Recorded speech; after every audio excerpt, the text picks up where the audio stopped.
It'll cool us down for later, and hopefully you can hear us over the rain. Good thing we've got these microphones.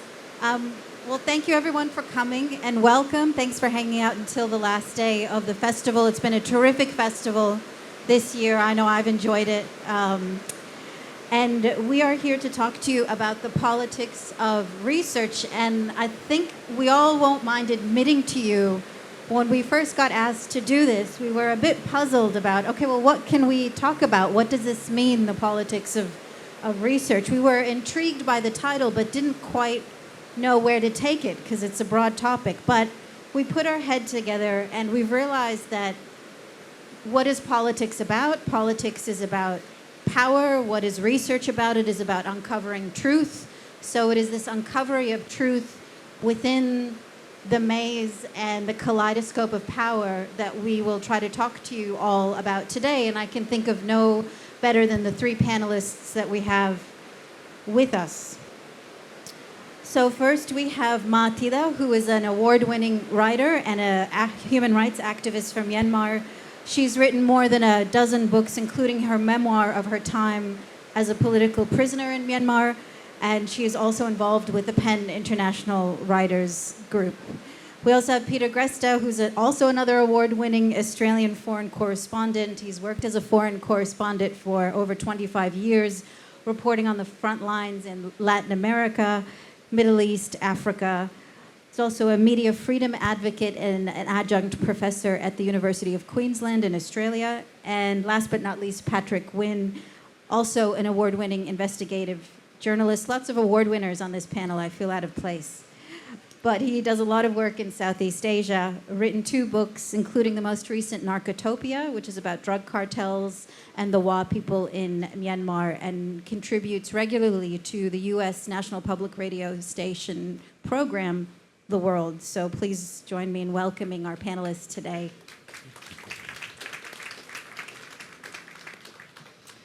So we'll have a chance, as always with these panels, for audience questions. I'll moderate the discussion for a while, but keep your questions handy as we go along. But I will ask that you please keep them to questions when we come to that time. But to kick us off, I wanted to ask the three of you. You've all had your various experiences in journalism and writing and in advocacy where you are dealing with contexts where there's many layers of power. And oftentimes those layers of power are not readily visible. You have to uncover them. So you might think you're dealing with a particular structure, but there's always these other hidden layers behind it. So whether it's the Tatmadaw in Myanmar, there's always another power behind it. The Wa in the other drug cartels, there's something that sits behind that as well. And of course, in your reportage, Peter, you've dealt in a lot of contexts where these layers of power. And I'm wondering if you could reflect on that and maybe talk to us a little bit about your experiences uncovering and then explaining these other layers of power. So, Peter, maybe we can start with you. Thanks very much. I think power. My most infamous brush with power, I guess, was in Egypt. And I was in prison on terrorism charges, and we were reporting on the unfolding political crisis in Cairo at the time, and one of the things we were doing was speaking to the Muslim Brotherhood. Now, it's interesting because this story, in a way, is the antithesis of the kind of work that these guys have been doing, because as a journalist, the more time you spend on a particular story, the more understanding you get, and the better you appreciate where those boundaries of power lie, and how far you can push a story before you start breaching those boundaries. And in my case in Egypt, because I didn't know the story well, I'd only been in the country for a couple of weeks and I was treading water and helping fill in for some colleagues over the Christmas New Year period, I was deliberately being very conservative, playing with what I consider to be a very straight bat, vanilla journalism. The government would make some changes to the constitution, you'd pick up the phone and call the opposition for their response, and then you'd find an independent analyst to make sense of it all. It was pretty boring journalism. So I thought that we were staying well within the bounds of power until we were arrested and charged with terrorism. And it turns out that the government had started accusing the Muslim Brotherhood, the opposition, of being involved with terrorist activities. And so by talking to them and publishing their views, even if it had nothing to do with violence or terrorism or uprising, we were still, in the government's telling, we were advocates for terrorist ideology. We became wrapped up by implication with a terrorist conspiracy. And so in a way that I never really anticipated, I stumbled across those boundaries of power and found myself and two of my colleagues on terrorism charges. And so do you think at that time it was because power was not particularly consolidated in Egypt and therefore the regime was feeling quite vulnerable? That was very much it. The Muslim Brotherhood, remember, the Muslim Brotherhood had won, I mean, you'd know, had won the previous elections, the first democratic elections in Egypt's history. Now, they won it partly because of a quirk of the political system, but nonetheless, they still unequivocally represented the biggest and most powerful single political force in the country. And I think the government the military had ousted the Muslim Brotherhood in a coup and installed an interim administration. And so that administration, with the backing of the military, was trying to consolidate their own power and obviously still felt very threatened by the Brotherhood. I didn't understand that. I didn't understand the depth of that fear. I didn't understand the popular frustration. I didn't understand how to navigate that in a way that would still... I'm not even sure if we could have. Because I think at the time the government was looking for a target to come after, to make it very clear, looking for a journalist such as ourselves, to make it very clear to all journalists in Egypt that you won't speak to the Brotherhood, that you won't publish their views, that you will only follow the official narrative. But all of that was opaque to me because on the day that we were arrested, I had no idea that this was coming. And in a way, in retrospect, I feel quite ignorant because of that. But at the same time, I'm not sure, even if I had known, whether I would have done anything different. Now, Tida, your situation was quite different. You actually had, I mean, you're from Myanmar. You are embedded in the country and the culture. You knew very well what those structures of power are like. And the Tatmadaw, the ones who imprisoned you, were quite powerful. But even they also had something behind them that they were answerable to, or a particular insecurity that they were trying to paper over. Can you tell us a little bit about that? Well, I might say, when we talk about the military, it's not just simply as an institution which wants to consolidate its political power. In Myanmar, what they are making the society itself is very interesting, I think. They're looking for the other power in economics and especially the culture, I might say. I always say the game changer after the coup in 1962 was establishing the censorship law, the 1962 Printing Act. So then they used three key issues. One is the censorship, propaganda, and ineffective education. That makes us, the whole society, intellectually blind. But on top of that, Aung San Suu Kyi's father is Aung San, and we cannot deny, the whole country cannot deny he is the independence leader. But with the propaganda machine after 1962, there was not many military position as general. So he's the General Aung San. Even though by the time he was assassinated in 1947, he was not as a general. He's already been at the parliament. But that whole socialist days under the military, socialist military dictator General Ne Win, the abbreviation to call him, not as Aung San, is general. So that's really making such a big impact on the country. Whoever you think the most top leader of the country will be the military leader, the general. So that's really the way the military consolidates its power is not just in terms of politics. So they're looking for not political power, but they are looking for other powers. And I think this changed our society's mindset. So even for some social philanthropists, when they want to write their some kind of autobiographies, they just willing to name themselves as I'm the commander-in-chief of philanthropy, something like that. So the mindset, well, putting the whole society by this kind of power is very intense, very infiltrative, and it's beyond. And on top of that, throughout these socialist days and beyond it, the military is looking for its compliance from the other socialist or the dictator countries. So they also use this kind of the external power to enhance their powers. So they use so many different ways to, yeah. And Patrick, what about you? You're reporting on a very specific context of the drug trade. And your book is quite interesting in that you are examining a little known, I would say, to the broader public community of the law. But you also describe how they are caught up in the geopolitics of it all. Maybe you can talk to us a bit about that. Yeah, just on the subject of layers and nuance in general.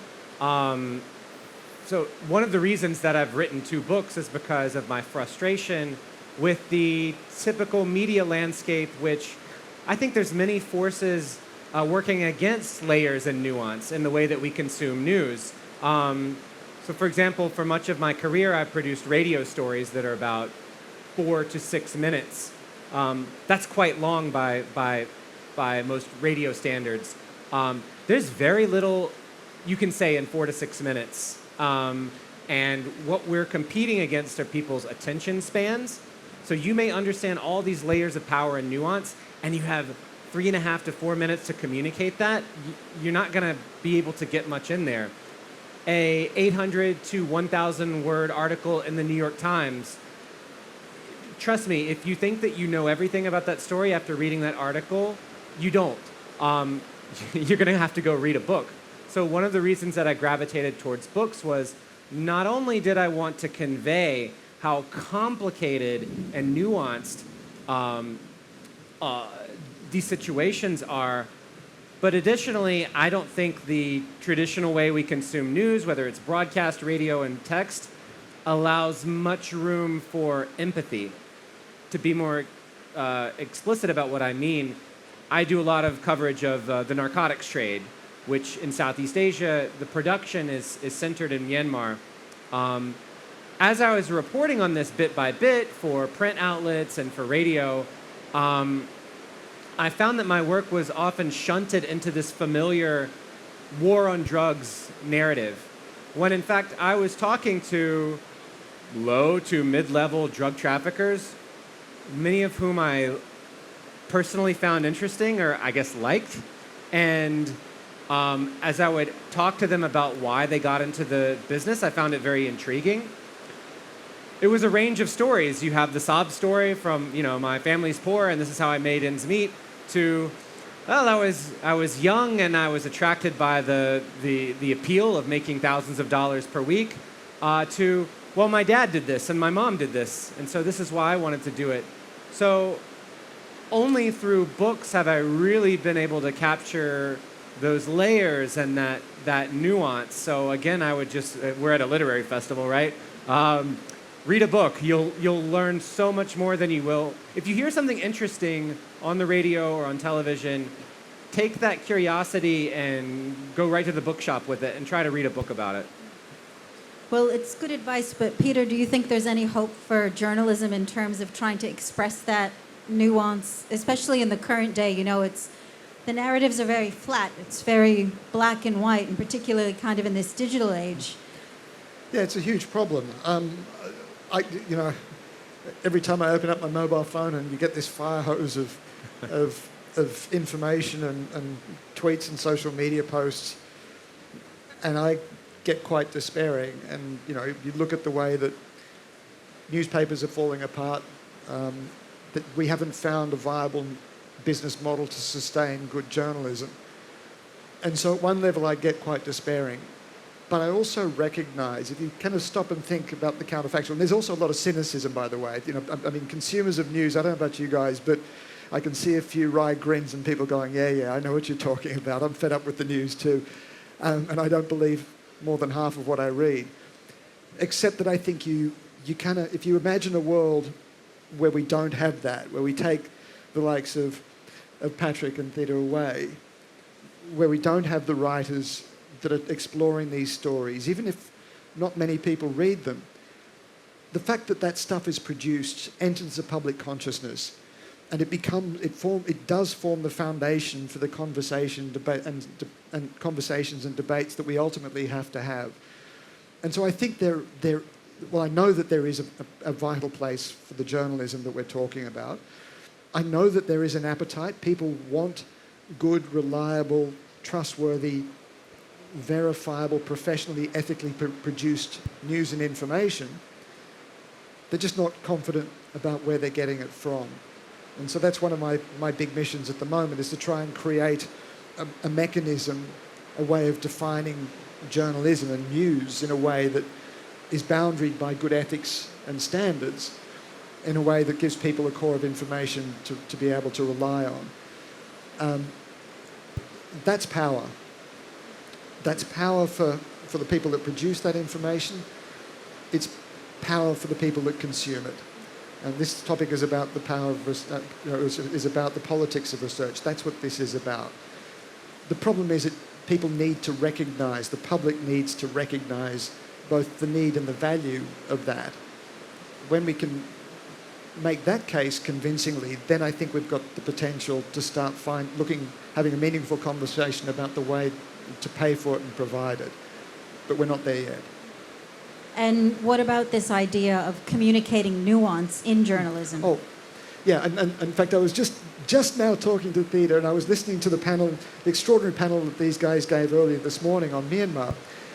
And the thing I said, wasn't it, was that I'm interested in Myanmar, and I want to do something that leads into the complexity, that breaks down the tropes that Patrick mentioned. You know, the war on drugs is such a cliche, and what it does, anyone who's studied language and semiotics understands that those phrases create a whole narrative, a whole superstructure around the idea of the war on drugs that inevitably involves violence, inevitably involves military tactics and tools to deal with the war on drugs. It involves goodies and baddies. When in reality, anybody who's studied it, who's worked in it, recognises, as you've said, that it is so much more complicated. It is not black and white. And one of the things I really enjoyed as a journalist was to be able to lean into that complexity. Patrick also spoke about the really, really frustratingly limited constraints that you have to operate in as a journalist. And I dealt with the same kinds of limitations and the same frustrations. But I also felt that, in fact, the value of these stories lay in the complexity, in the subtlety. If you can find a reader or a member of your audience and have them at the end of your story think, crikey, that's confusing. That's not what I thought. Then I think you've achieved something. If you might not have been able to answer questions, but if you've raised questions, then I think that is a really important first start. Yeah, asking good questions. Theda, can you reflect in terms of your work and trying to communicate what's happening in Myanmar? I mean, personally, I've taken a look at a lot of contexts in my work in international relations. I can't think of a more complex dynamic than Myanmar. It is so extraordinarily complicated. How do you grapple with that when you are writing, speaking, advocating in your space in terms of managing that communication of complexity? Well, yeah, it's still very, very hard for us. And the good thing is I was born there. I lived my life, the whole life there, apart from the last 4 years. So to understand that, I think that's why I keep saying this. The 1962 Printing Act introduced the heavy censorship for 5 decades. And we still do not yet have the right to information as a law, as an act. Because of that, I think whatever the informations, domestically, we are still not yet accessible. That's why it's very, very hard for us even for Burmese or the other ethnicity residing inside the country to understand what's going on in other part of the country. So that's making, I might say, the international media, the external factor. Since it is over-complicated, all these international media try to oversimplify whatever they understand. Then that's making us another big impact, enhancing our identity politics. Indeed, identity politics has been the legacy of the colonialism, but it has been enhanced by so many different other factors.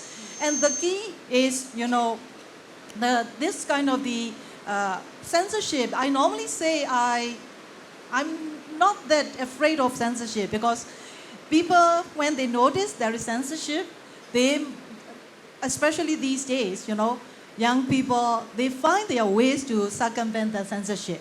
But propaganda is very subtle. Like, that's why I mentioned about this, the naming the independence leader just simply as a military in chief. That's very, very scary. This kind of the propaganda is very subtle. That's why for me, I try to listen carefully. I try to find all these kind of the data, why this happened, that's why I think for my book, I make a maze. And people thought after 2021, Myanmar get back to the military dictatorship. Myanmar make a U-turn. But my argument is, if we need to say it's a U-turn, we have been to somewhere from the point A, but we were never been there.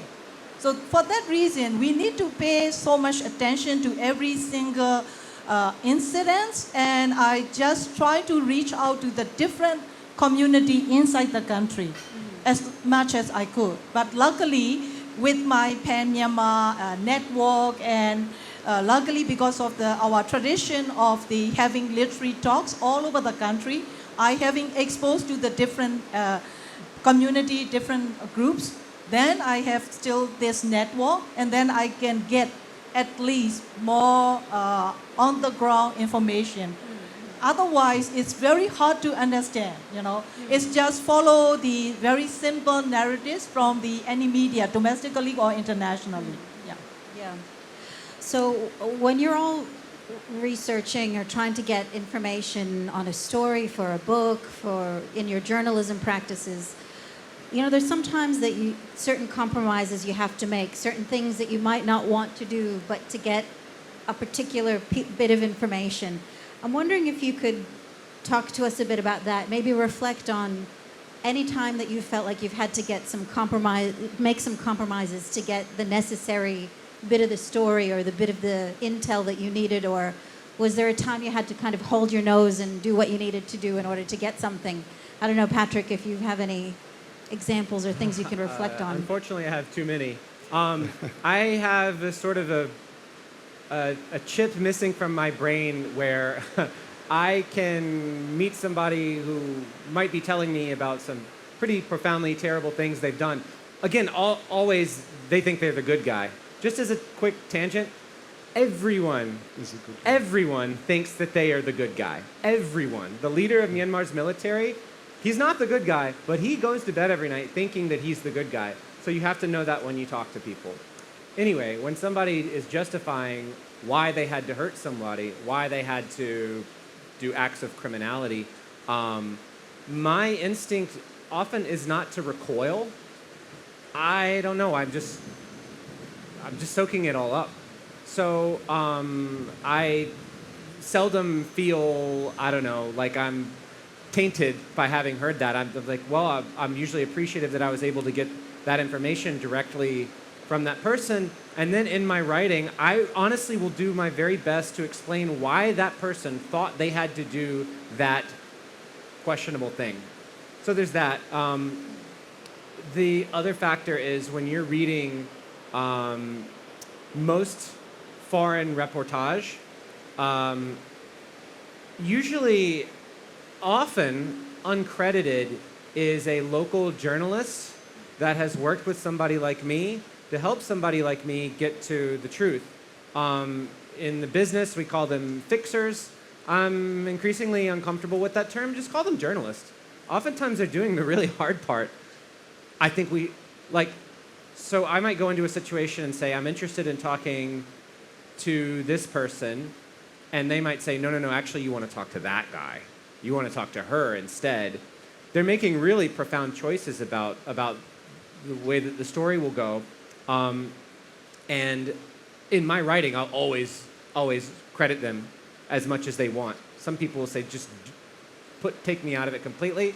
Some people will allow me to credit them with a pseudonym, and some people who are quite brave say, no, please, I want my name in this. But if you have any decency, and I'm sorry to say, some international media outlets lack this, you're always more worried about them than yourself. So since we're talking about Myanmar a lot, I know that I might spend a month or two in Myanmar reporting a story, but ultimately I'll fly back to where I live in Bangkok, and that person will have to deal with the fallout.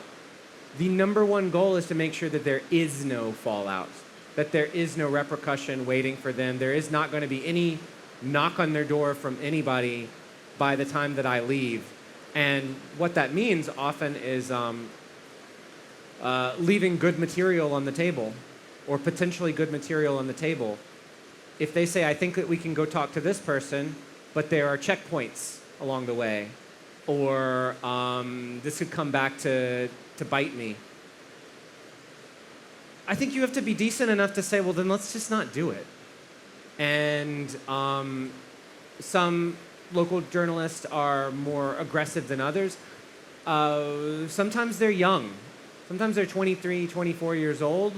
And as an older person, comparatively, I have to say, I know you want to do this so bad. I know it would be thrilling. Maybe let's not. So those are the type of compromises that I've had to make in the field. And I could go into some scary stories about near misses and things like that, but I'm happy to say I don't think anybody I've ever worked with has ever run into serious trouble. And I think some of that's luck. I'll credit myself. Some of that is trying my best to make sure they're okay. Yeah. May I add something? Yes, Because yes. in the society, extreme isolation, so our society has a deep distrust among each other.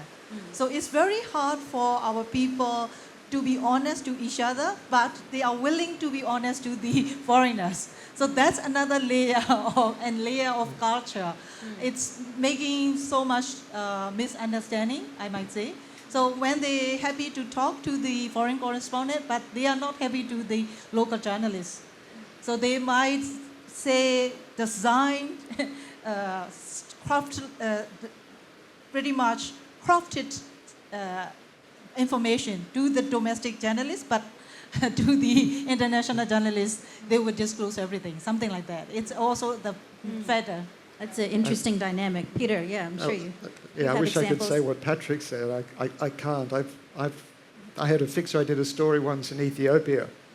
We were reporting on a huge government project, a massive dam on the Omo River, and the consequences downstream. And the government, as Patrick said, the government was convinced it was being the good guys in this, but we were looking at all of the negative consequences, all of the problems. And the government at the time was incredibly insecure. We went ahead and did the story with an extraordinary journalist, local journalist called Dawit Nida.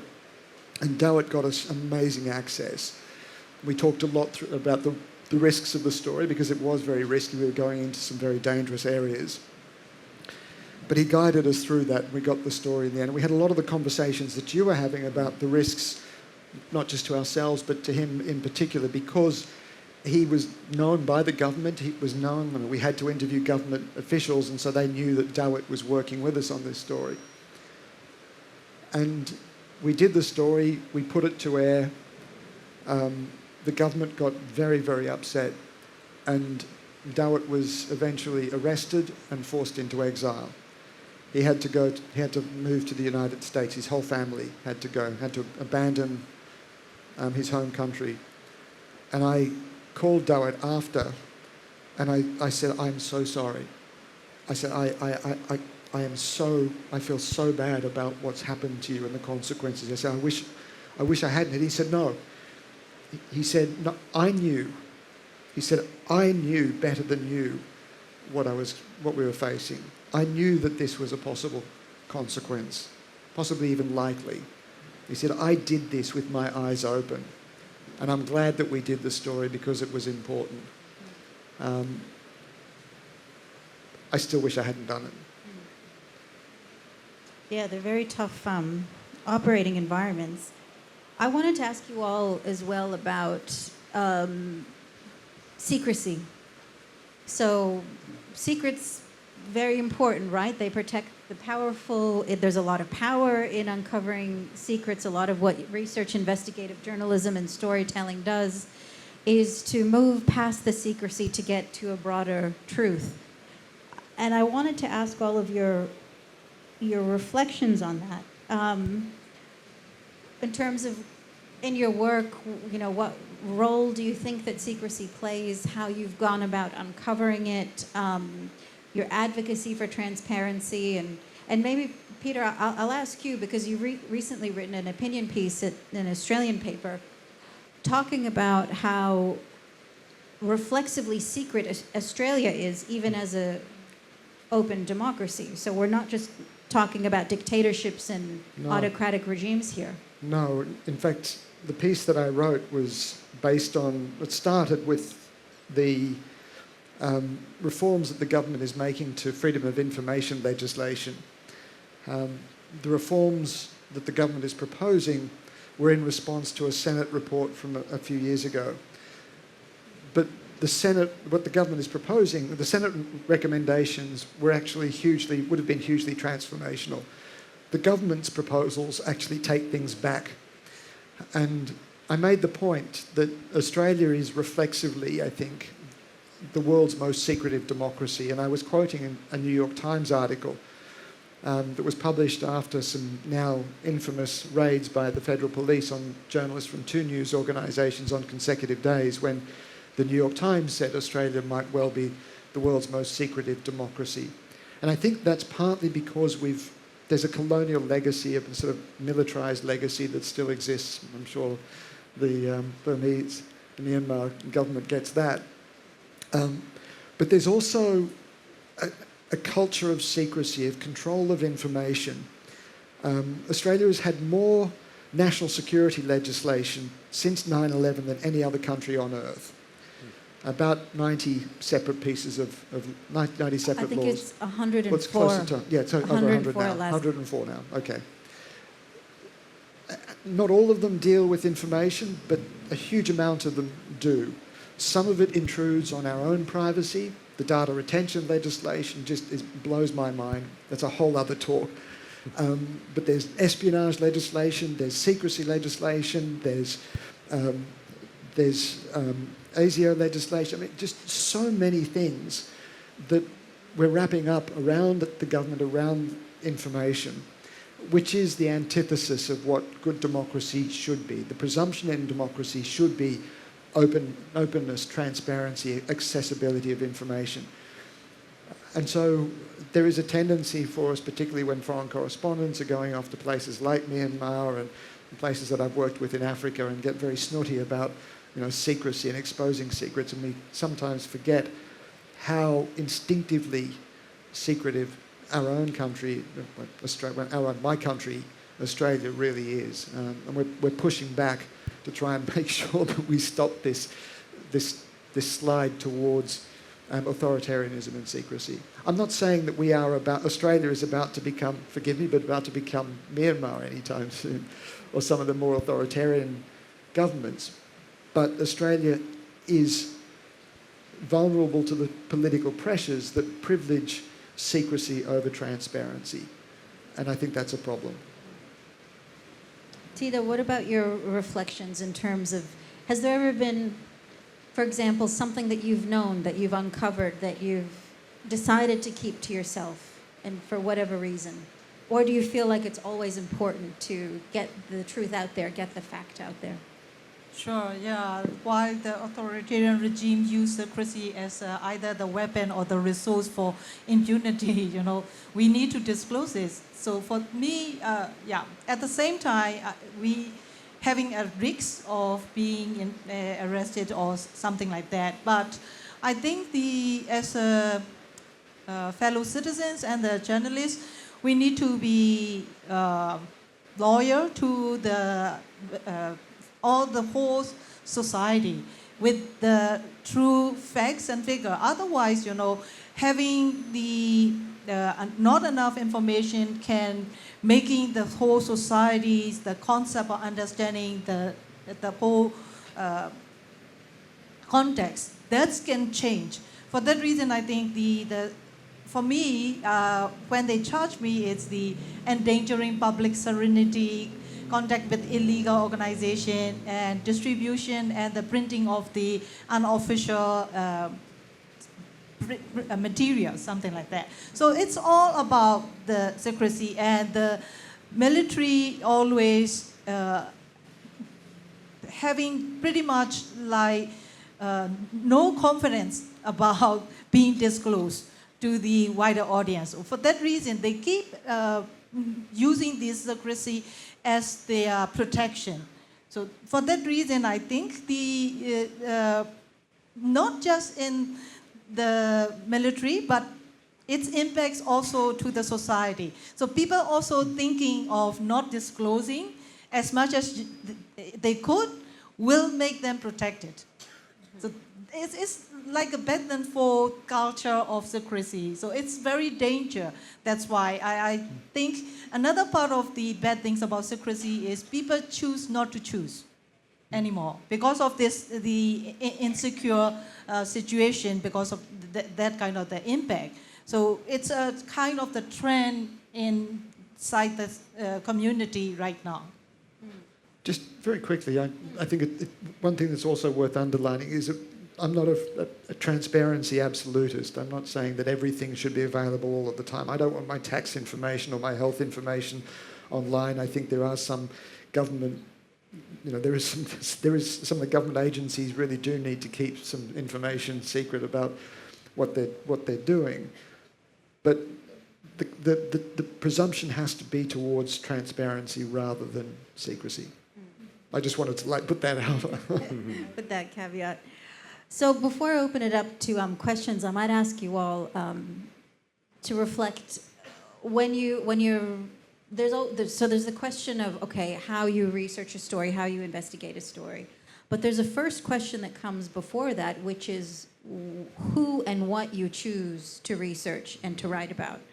So can you talk to us about that? Like, how do you first come to the decision about who gets how do you decide who and what to cover, why, and what are the kind of the things driving those type of decisions? Maybe Patrick, you can reflect. Yeah, to answer that and feed off the secrecy discussion, many journalists love to beat their chest and talk about it.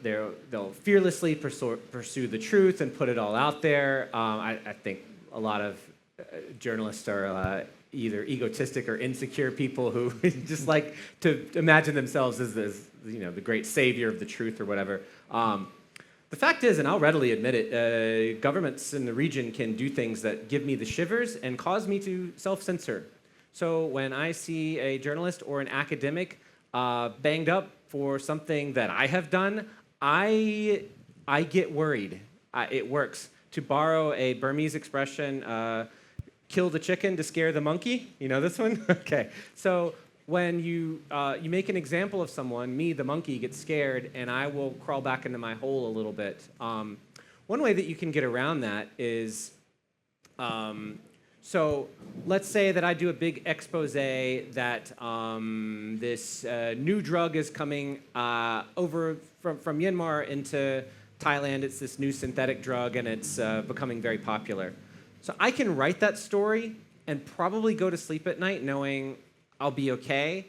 But if I know that the person overseeing this is General so-and-so who is corrupt and allowing it to come over, maybe I know that. Maybe I have really good proof of that.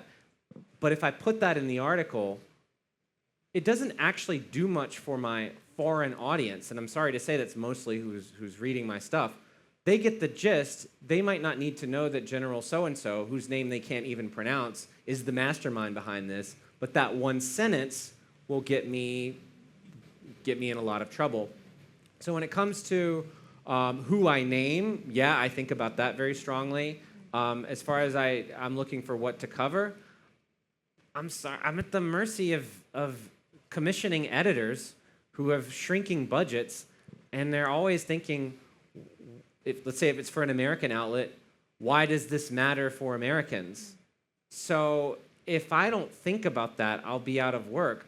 I really resist that idea. I think it just matters because it matters, or, geez, this is just a really interesting story about humanity, but I'll have to have an answer to that question, and there will be some stories that the pitch just won't get through because they'll say, sorry, but who cares? And they'll seldom say it that way, but I can intuit their thoughts. Yeah.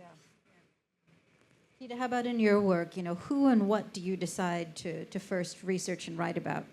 Well, not even for the research, but even for my own prison memoir, I need to be very careful. You can see so many dozens of writers and journalists were prisoned in Myanmar, but we don't have enough prison memoir to read to understand the whole history or the structure.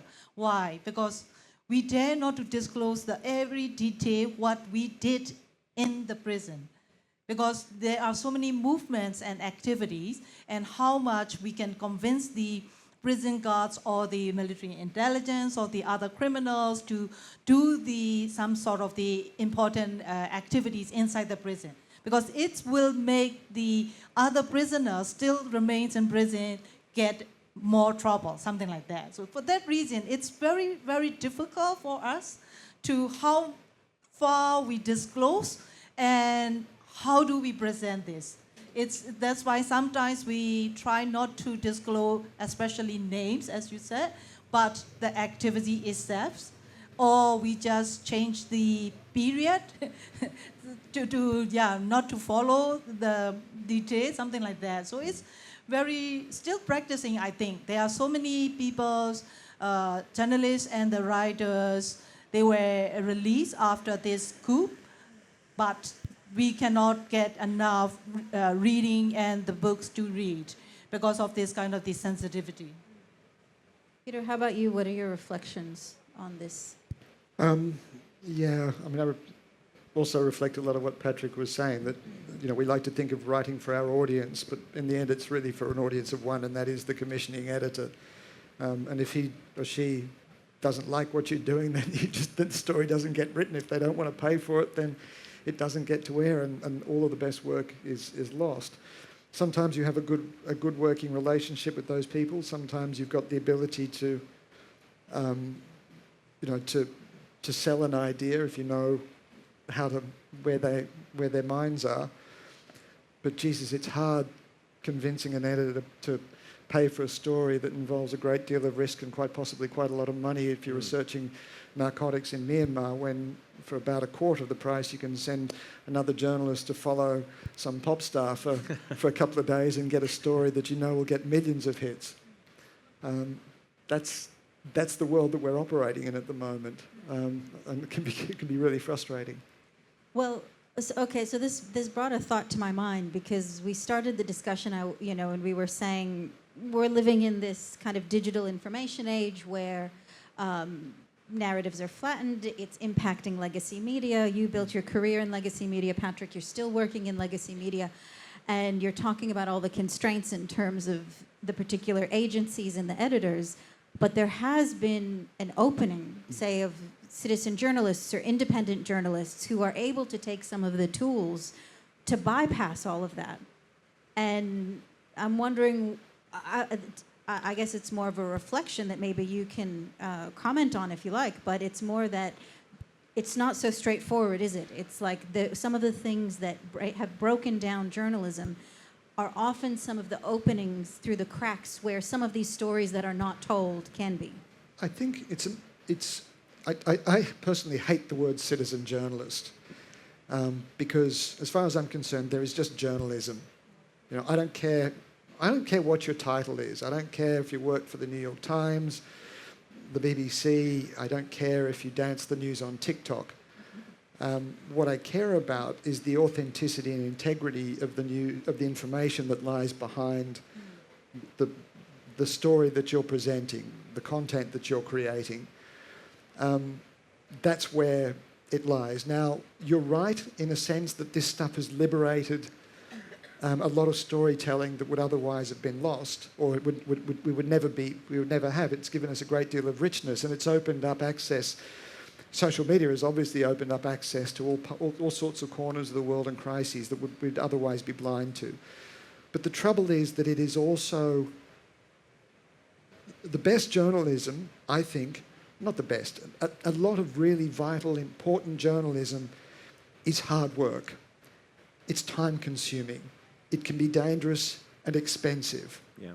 And unless we have a way, at the moment, that's the bit of the business that's falling apart. And unless we've got a way of propping up or investing in that stuff, then we're in very serious danger of losing something absolutely vital from our media landscape.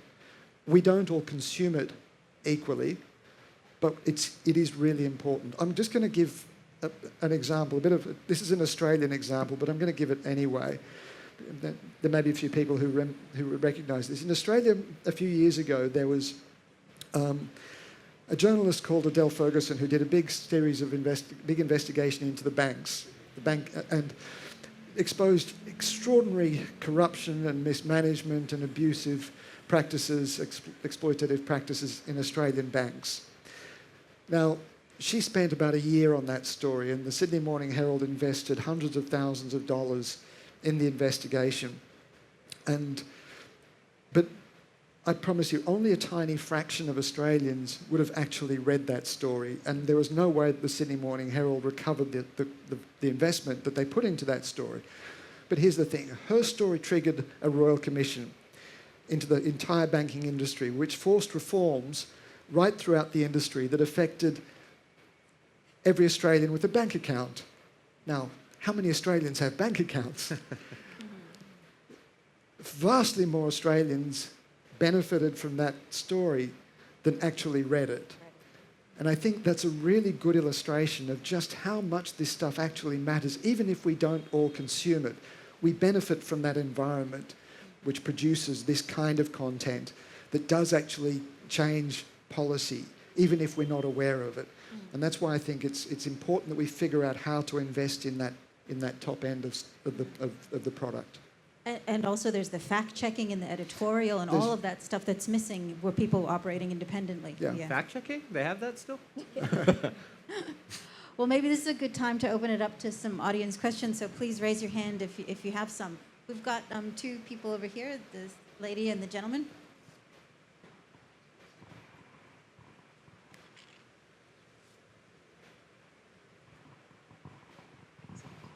Hi, my name is Sophia. I'm a theatre and film writer and maker from Australia.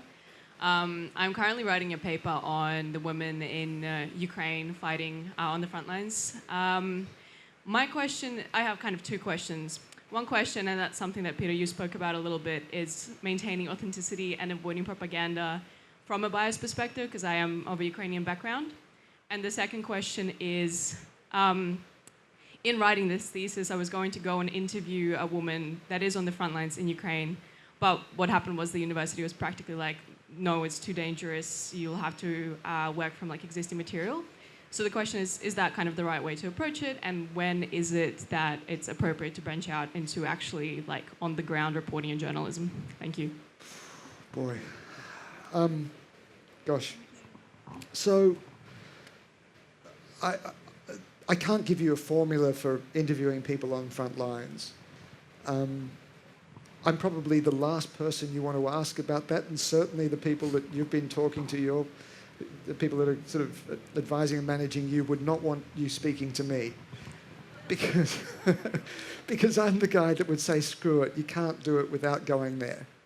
And sitting down with someone and having that face-to-face interaction, without having that connection, without sticking a microphone on the table and hitting record and just talking.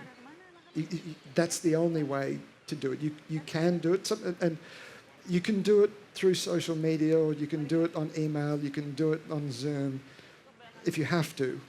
If there's no other way, then that's how you have to operate. And we've all done it, we don't like it, but if you're doing, if you're working as we would want to work, then you have to be there. As I said, don't tell your bosses that you spoke to me. You've done it anyway. Okay, then you're in the same field. Just one very quick question before we go there. You also asked about authenticity.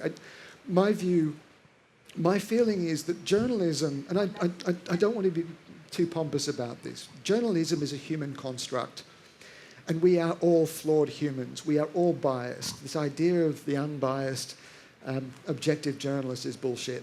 It doesn't exist.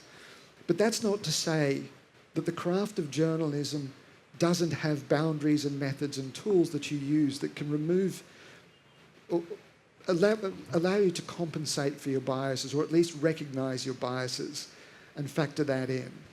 And so I think if you, as I said, you can never claim perfection. You cannot and should not ever claim that you have no bias, you've got no stake in the game, particularly, I mean, not only a Ukrainian, but you're a woman, and you're doing a story about a fellow female Ukrainian frontline fighter, so you're invested. But there are tools of the craft that allow you to create, not distance in the sense of emotional distance, but to at least recognise that and compensate and allow for that, and also be upfront about that. Well said.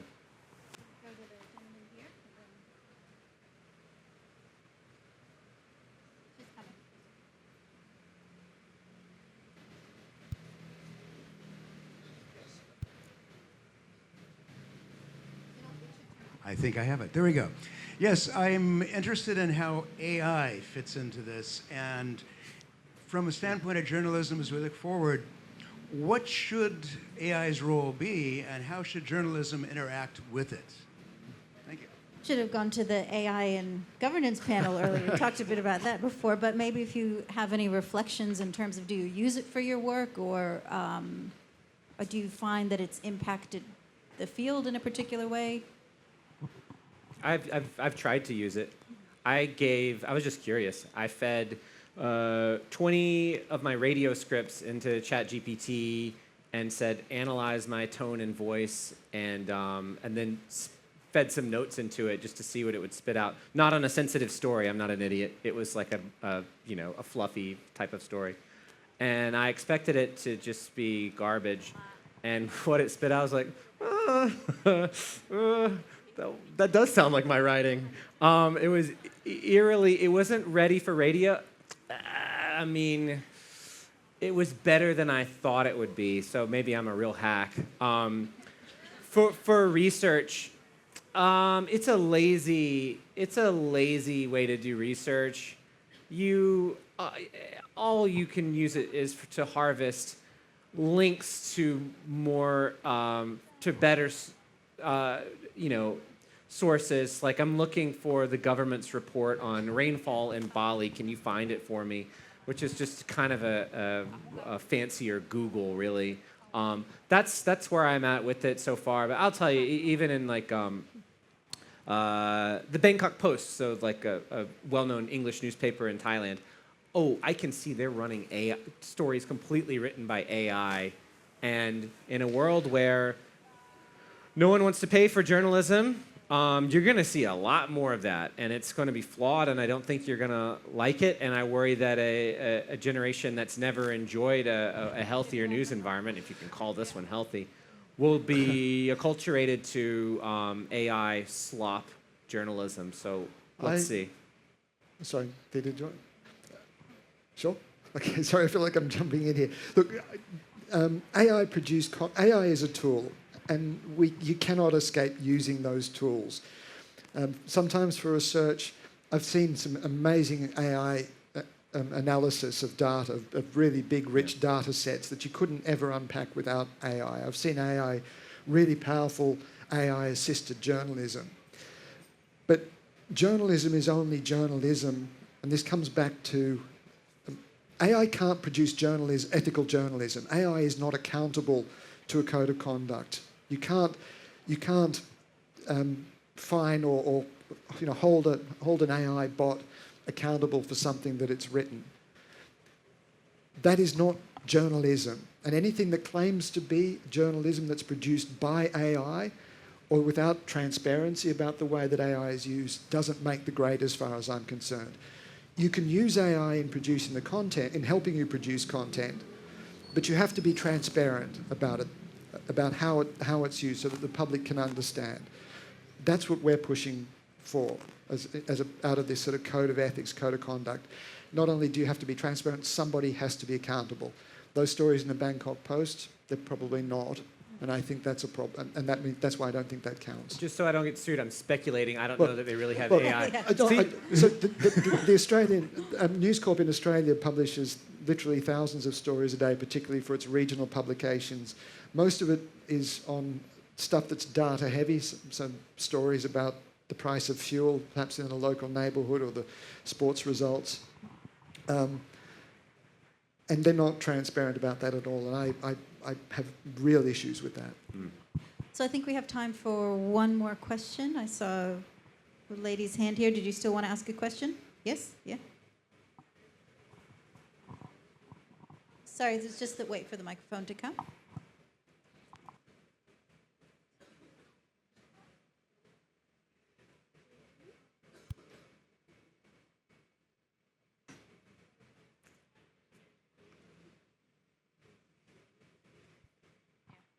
Okay, I'm a social scientist and an anthropologist, and I'm very aware of the value of insider research as opposed to research by outsiders.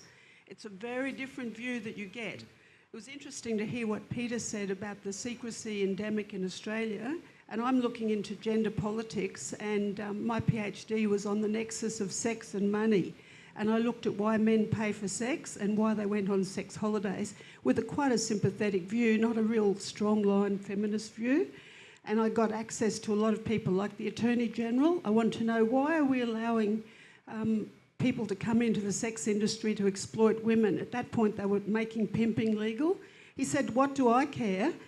It won't be my daughter. And then I spoke to Claire Martin, who's an Australian, is a chief minister, a female, and she just didn't want to hear about it. And she said, we're not signatories to the UN Charter on prostitution and trafficking in persons. And I'd actually given a paper to the UN on this, so I was very engaged with it. Sorry, just for the sake of time, if you could just formulate a question just so we can wrap up. What I was asking is the value of insider research as opposed to being a foreigner or a stranger coming in, because when you're an insider, you get a very different view. The university didn't want to sponsor me. It's too dangerous to interview people with power and all of this sort of thing, you know. So maybe, Tita, you can reflect on that, because, you know, you're very much discussing and writing something from your own internal context. And if you maybe can reflect on the difference between someone like yourself and then someone coming from outside. You were relaying an anecdote recently about a New York Times reporter who was reporting on Myanmar and about how, while they had gotten all of this recognition, there were still so many basic things that they didn't know about. Yeah, that's so true. Yeah, once I experienced at one literature festival, the New York Times reporters, it's roundabout in his mid-20s. He was known politically as a kind of the Rohingya expert. And when he was asked, how do you think of Mabata? Mabata is an ultra-nationalist Buddhist organization. His answer, his response is, what is Mabata? So that's the very basic knowledge is lacked, but they try to reflect or write about any issue. That's why I think the insider knowledge is pretty important, but at the same time, it's very hard. For example, like for having the insider knowledge is not just by frequent visit, you know. It's some people, they know the context very well, but pretty focused on one particular issue at one period, not for the whole history, nor the bird's eye view on the society. So I think that for that reason, that's why I think that another important thing is insiders should take the responsibility to write more, to disclose more in order to giving the background information for the outsider. Otherwise, it's really hard for the outsider to reach out to get the enhanced experience or the interviews. It's still very, very hard. I think that's why we need a couple of the states level guarantee for example, like the law, the right to information as a law, freedom of information as a law, something like that. At the same time, the institutional level contribution. Otherwise, for example, like the university or some other media agency, if they are willing to supporting the information on the context, not even for the particular interview, nor the others, but the context, knowing the context is very, very important also. So I think there are so many different levels to combat with that. For individual level, choosing whom to ask or how to raise the issue or ask the questions is also very much important. Otherwise, for the society like Myanmar, people are not very willing to open up throughout these years, but only after the last case, they started happy to be disclosed whatever. So it depends on whom, depends on which society, and depends on when you make this research. Well, obviously these issues are very context dependent, very layered, very nuanced and complicated. Do you have like 20 seconds for me to add something? Maybe not. I think we don't. I Okay, think I'm getting all right. You'll never know what I was going to say. It's one of those secrets you'll have to hold. That's right. So just want to ask you to join me in thanking our panelists for today's panel, and thank you again.